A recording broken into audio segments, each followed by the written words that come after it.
Do you have trouble making breakfast in the morning because you're always late? Well, here's a quick and a healthy drink to make.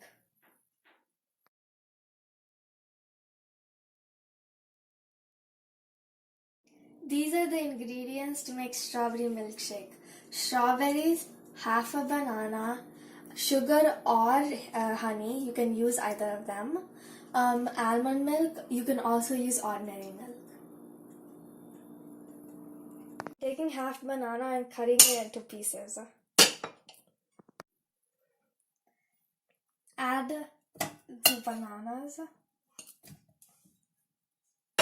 and the strawberries.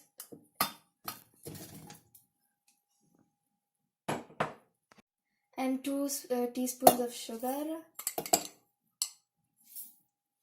I'm gonna mix this together first.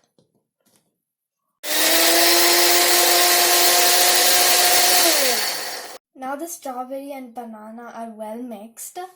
Now we're gonna add the almond milk.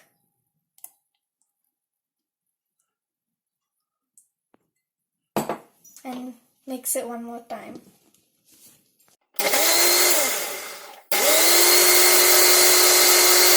Now the strawberry banana milkshake is ready. It's very healthy for morning breakfasts.